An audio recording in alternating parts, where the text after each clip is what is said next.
హల్లెలూయా! దేవునికి స్తోత్రం. మీకు అందరికీ కూడా నా యొక్క ఉదయకాల శుభాభివందనాలు తెలియజేస్తున్నాను. దేవుని కృప మీకు అందరికీ తోడైండును గాక. దేవుడు మనల్ని దీవించును గాక. ఈరోజు దేవుని యొక్క వాక్యము అపోస్తులైన పౌలు తెస్సలోనికయులకు రాసిన రెండవ పత్రిక 3వ అధ్యాయము 11వ వాక్యము. అపోస్తులైన పౌలు తెస్సలోనికయులకు రాసిన రెండవ పత్రిక 3వ అధ్యాయము 11వ వాక్యము.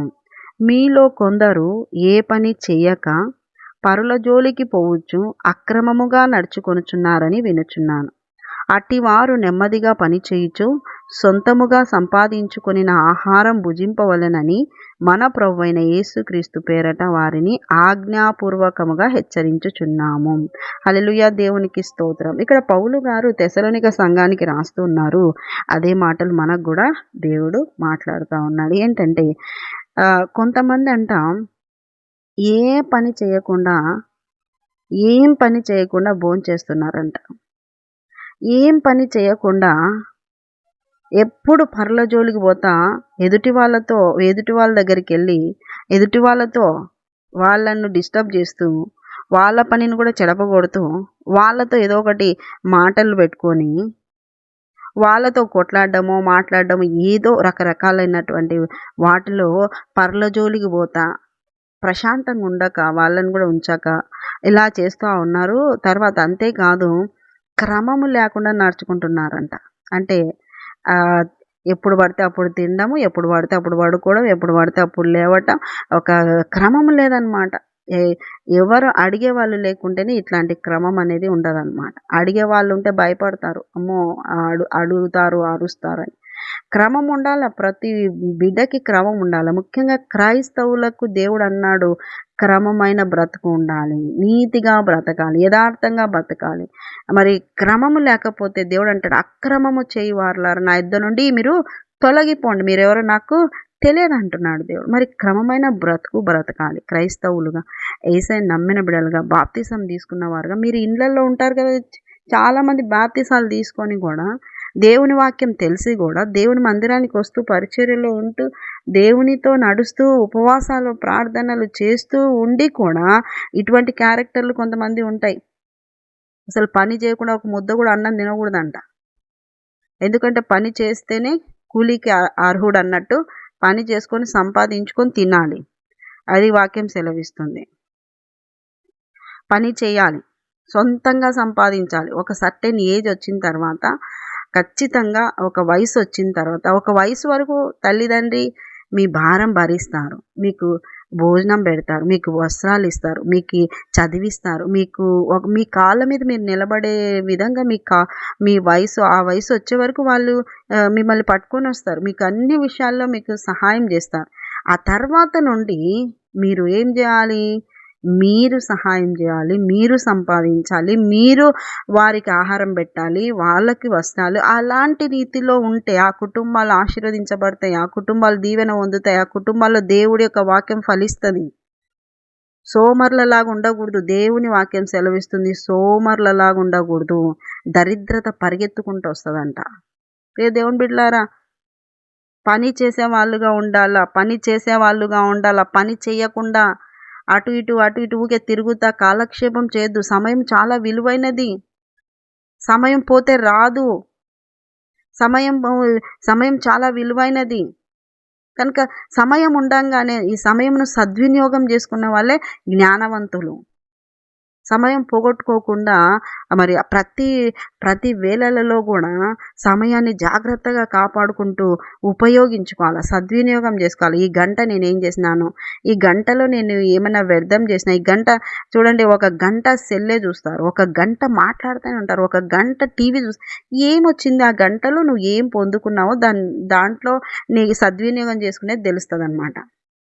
ఈ గంట బైబిల్ చదివినా నువ్వు ఏం పొందుకున్నావు అంటే దేవుని వాక్య బలాన్ని పొందుకున్నా. ఇగో ఈ గంట ఈ పని చేసిన ఏం పొందుకున్నావు అంటే కూలి గంటకు వస్తుంది. ప్రియ దేవుని బిడ్డలారా, ఓ సమయం సద్వినియోగం చేసుకునేటువంటి బిడ్డలుగా ఉండాలా. దేవుని వాక్యం సెలవిస్తుంది పని చేయకుండా ఆహారం తినొద్దు, క్రమంగా నడుచుకోవాలి, సొంతంగా సంపాదించుకోవాలి. దేవుని వాక్యం సెలవిస్తుంది క్రమంగా నడుచుకోవాలి, సోమరులుగా ఉండకూడదు, వేరే వాళ్ళ జోలికి పోకూడదు. వేరే వాళ్ళ జోలికెళ్ళి ఉట్టి గొడవలు పెట్టుకోవడము, లేదంటే ఏదో ఒక ఆర్గ్యుమెంట్ పెట్టుకోవడం, ఏదో ఒక మాటలు, ఇవన్నీ ఉండకూడదు దేవుని పిల్లలకి. సంఘంలో కూడా ఇట్లాంటి వాళ్ళు ఉంటే కూడా అలాంటి స్వభావము దేవునికి ఇష్టమైనది కాదు.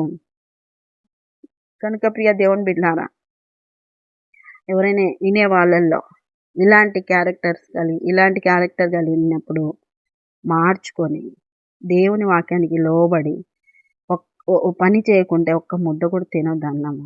నేర్చుకోండి, కష్టపడి సంపాదించేది నేర్చుకోండి. ఈరోజు నేనేం సంపాదించిన, ఈరోజు నేను అన్నం తినడానికి అర్హురాలినా బేరీజ్ చేసుకోవాలి. మిమ్మల్ని మీరు పరీక్షించుకోవాలి. ఎంతకాలం అలాగా సోమరులలాగుండి వేరే వాళ్ళ మీద ఆధారపడతారు. కనుక క్రమమైన బ్రతుకులకు అలవాటు పడాలి. క్రమంగా ఉండటం నేర్చుకోవాలి. దేవుని పిల్లలు క్రమంగా నేర్చుకుంటారు, క్రమంగా వృద్ధి చెందుతారు, క్రమంగా దేవుని సన్నిధిలో వర్ధిల్లుతారు. కనుక దేవుని బిడ్డలారా, అక్రమంగా నడుచుకోక, ఊరికే ఖాళీగా కాలక్షేపం చేయక, సమయాన్ని కాలక్షేపం చేయక, ఇతరుల జోలికి పోకుండా సొంతంగా సంపాదించుకొని తినాలి. సొంతంగా దేవుడు మిమ్మల్ని ఆశీర్వదించేటట్టుగా ఆయన పైన ఆధారపడి మీరు దేవునికి మహిమ తేవాలి, ఘనత తేవాలి. దేవునికి స్తోత్రం. ప్రియ దేవుని బిడ్డలారా, పని చేయకపోతే దేవుడు కూడా మిమ్మల్ని వాడుకోడు తెలుసా. పని చేసేటోళ్ళని, ఓర్చుకునేటోళ్ళని, శ్రమ ఉన్నా కూడా ఓర్చుకునేటోళ్ళనే దేవుడు పిలుచుకుంటాడు.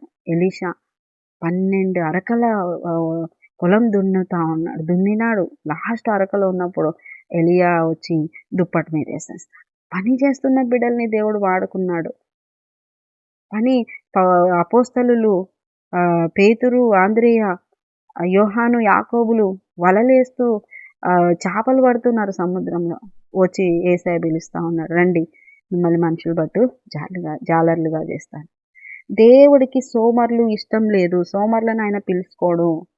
ఆయన ఎవరిని పిలుచుకుంటా అంటే పని చేసేటోళ్ళని, లోబడేటోళ్ళని, చెప్పిన మాట వినే వాళ్ళని, ఆయన వెంట నడిచే వాళ్ళని, ఆయన కోసం ఏదైనా వదిలిపెట్టే వాళ్ళని, క్రమంగా నడుచుకునే వాళ్ళని, నీతిగా ఉండేటోళ్ళని ఆయన ఎన్నుకుంటాడు, ఆయన పిలుచుకుంటాడు, ఆయన ఏర్పాటు చేసుకుంటాడు. నువ్వు దేవుని బిడ్డగా ఉండాలి అన్నా కూడా, దేవునికి మహిమ తెచ్చే బిడ్డగా నువ్వు ఉండాలి అంటే బాప్తిజం ఒకటి తీసుకుంటే సరిపోదు, ఆయన నమ్మితే సరిపోదు, బాప్తిజం తీసుకుంటే సరిపోదు, వాక్యం చదివితే సరిపోదు, ప్రార్థన చేస్తే సరిపోదు. నీ యొక్క బ్రతుకు క్రమమైన బ్రతుకుగా ఉండాలి, క్రమశిక్షణ కలిగిన బ్రతుకుగా ఉండాలి. ఎవరు పెద్దవాళ్ళు ఉండరు కొన్ని ఇళ్లల్లో. ఒక పెద్దవాళ్ళు ఉంటేనే క్రమంగా ఉంటాయి. ఇదిగో ఆ అత్త లేదు కాబట్టి ఆ కోడలు అట్ట ఇష్టానుసారంగా ఉంది అనొద్దు. ఇదిగో తల్లిదండ్రులు లేరు కాబట్టే వీళ్ళు ఇక్కడ బయట చదువుకోవడానికి వదిలేసినారు, అందుకే ఇట్లా ఉన్నారు అనొద్దు. తల్లిదండ్రి కంటే, అత్త కంటే, మామ కంటే, మిమ్మల్ని భయభక్తులు పెట్టే పెద్దల కంటే కూడా నీ యేసయ్య నీ దగ్గర ఉన్నాడని జ్ఞాపకం చేసుకో. వాళ్ళుంటే భయపడి వాళ్ళుంటే చేసుకునేది కాదు. యేసయ్య పిల్లలు యేసయ్య కోసం యేసయ్య ఉన్నాడని ఒక క్రమమైన రీతిలో వాళ్ళ జీవిత దినచర్య ఉండాలి. ఉదయకాలమే లేవటం, ప్రార్థన చేసుకోవటం, మళ్ళీ సాయంకాలము కుటుంబ ప్రార్థన చేసుకోవటం, కష్టపడి పని చేసుకొని పనికి వెళ్ళేసి వచ్చి, తర్వాత డ్యూటీలకు వెళ్ళేసి వచ్చి, వ్యాపారాలకు వెళ్ళేసి వచ్చి, ఏదో ఒక పని, ఏ పని చేసిన ఆ పనికి వెళ్ళి వచ్చి వెంటనే మళ్ళీ పిల్లలతో, భార్య, భర్త అందరు కలిసి దేవునికి స్తోత్రాలు చెల్లించే బిడ్డలుగా, కుటుంబంగా ఆరాధించే వాళ్ళుగా ఉండాలి. దేవునికి ఇష్టం అది. అలాగా కుటుంబ ప్రార్థనల వల్ల కుటుంబాలు కట్టబడతాయి, కుటుంబాలు దీవించబడతాయి, కుటుంబ కొరతలు తీర్చబడతాయి. కనుక మీరు ఈ యొక్క క్రమమైన బ్రతుకులోకి రావాలి. సోమరితనం విడిచిపెట్టాలి, ఆశీర్వదిస్తాడు దేవుడు. ఈ యొక్క సోమరితనం పని చేయకుండా ఉండేటువంటి వాళ్లకు రావాల్సిన దీవెన ఆగిపోతుంటది తెలుసా.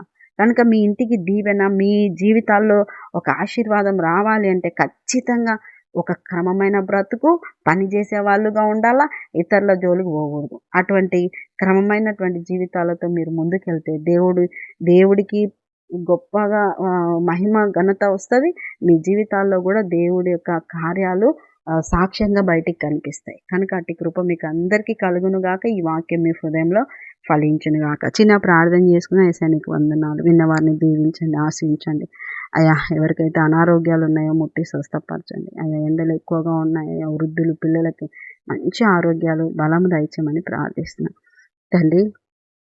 ఈ కృపా వాత్సల్యం ప్రతి బిడ్డ పైన కుమరించాల్సిందిగా ప్రార్థిస్తూ వాక్య ప్రకారం బ్రతికే జీవితాలుగా మార్చాల్సిందిగా యేసు పరిశుద్ధ నామములో అడుగుతున్నాం మా తండ్రి. ఆమేన్ ఆమేన్ ఆమేన్.